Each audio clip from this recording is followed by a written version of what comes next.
Hello everyone. This will be just a quick short video for beginner traders.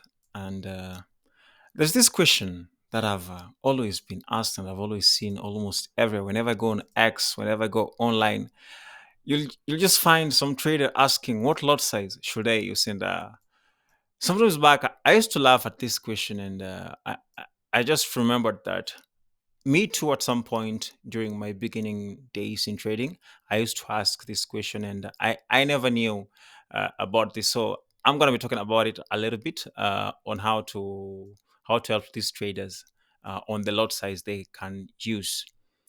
So my name is Rocky Calvin, and I'm a trader, and welcome to this video. And I hope you guys will hit that subscribe button and like and give the video a like.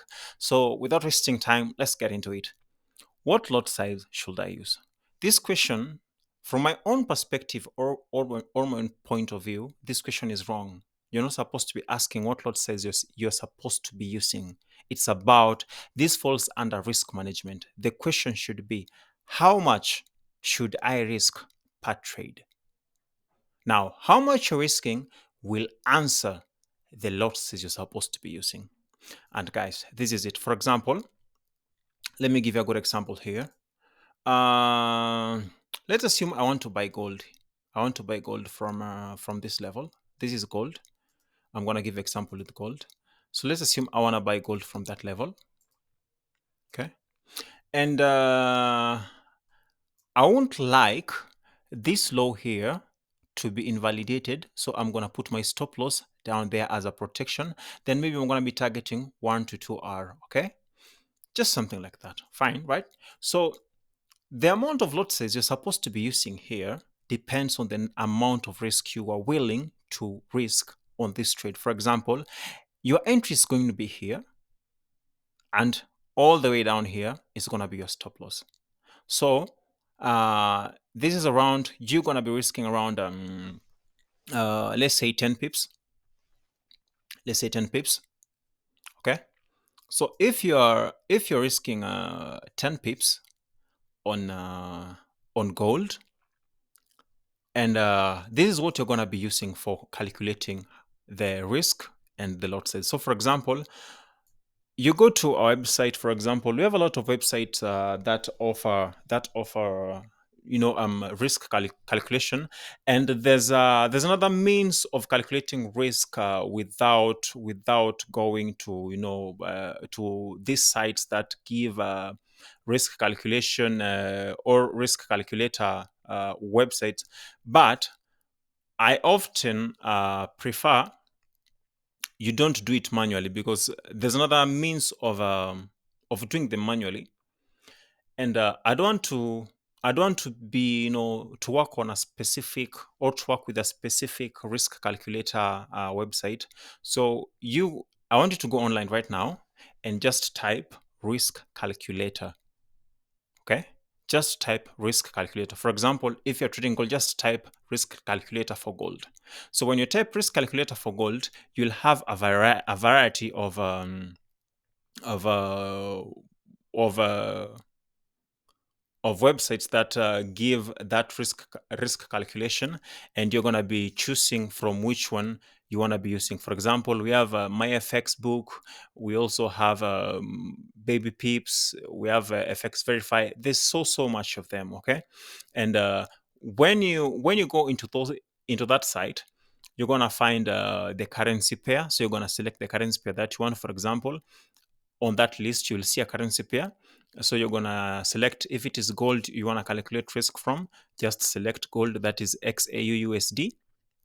And once you select the currency pair, account currency should be in USD.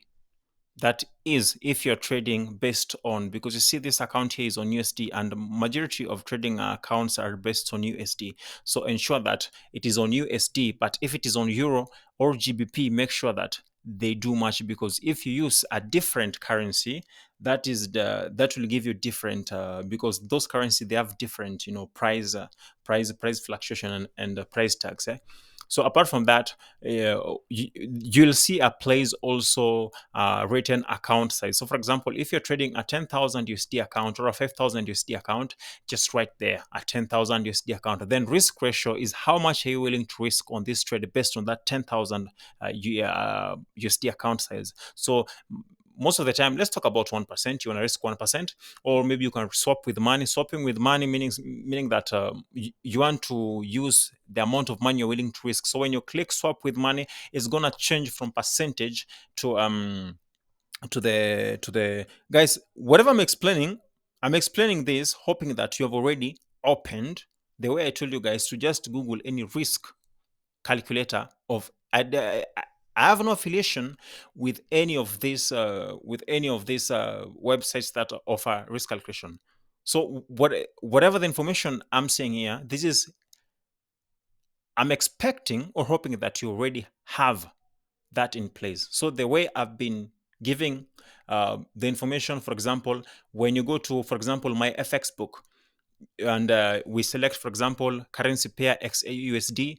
And when you go to account currency, we select USD, account size, select the account size you're trading. If it is at 10,000 USD or 5,000 or 100,000, depending on the account size you're using. Then when it comes to risk ratio, are you risking 1% or 0.5? And you can as well swap that with money. So whenever you swap that with money, meaning that it is now not on percentage, now you're using money. So for example, if I want to risk 1% on 10,000 USD account, that will be $100. So if I'm going to be risking $100, that is literally 1%. It all means the same thing. 1% swapped with money is 100 USD. So after that, you're gonna go to stop loss in pips. When you go to stop loss in pips, actually, this is not really 10 pips. This is 100 pips.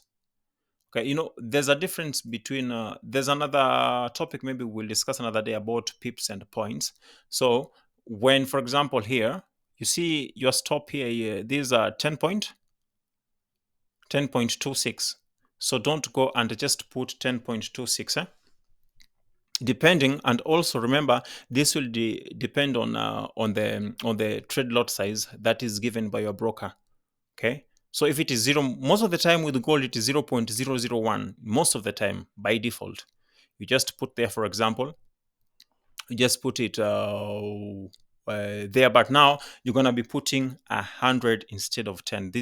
Don't use the 10. Add 100 to it. I'm not going to go into deeper reason why I should be doing that. But on gold, anytime you're trading gold and you're trading gold with a trade lot size on your brokers, when you open, for example, MT5, if you're not sure about your broker, for example, contract size or lot size, just open MT5, then go to details, click on details on that pair. You'll be able to see there. But most of the time, gold is always 0.001.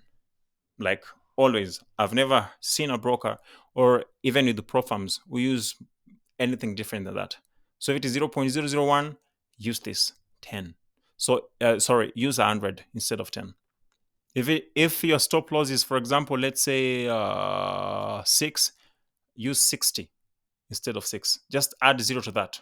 If you're using you're risking four pips, literally that's 400 pips, and this like 300 pips. Just add 0 to that, to the number, so that you can get that accurate lot size. After that, just dial that button, calculate, and it will give you money that is at risk. You will see the units, and you'll see the amount of lot size you're supposed to be using in that scenario. And I think that will be it for this video, guys.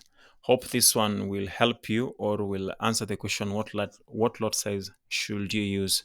And I'll do another video when it comes to contract sizes, lot size, pips, points, and so on. That's a whole different video, and I didn't really want to go into that. This video was just to answer this question: what lot size should I use? This question is wrong. It should be about how much risk are you putting out there? So based on the amount of risk you're putting out there, it will automatically give you the lot size you're supposed to be using. And I've told you guys, you can use these websites that often offer, that usually offers, uh, calculations, instead of you doing them manually, because now you have to check on the, like, for example, your entry spot, your stop loss price, and do the calculation manually. It takes a lot of time, and sometimes the inaccuracy will mess you up. Instead, just use those sites. So the same thing you can use with gold, you can use with the Nasdaq. And with the Nasdaq or indices, it's actually different, because now we'll be dealing with contract sizes. So this video is already 10 minutes, and I don't want it to go any longer than that, because if I start talking about indices right now, that's not the topic. So I will keep on doing more videos and updating you guys on, in case you have any issue with what lot size you should use, because I saw this question so much that, okay, I said, let me just say something about it. Okay, so I hope this was able to at least help you somewhere in your questions about lot size or risk calculation. And see you in the next one. Bye.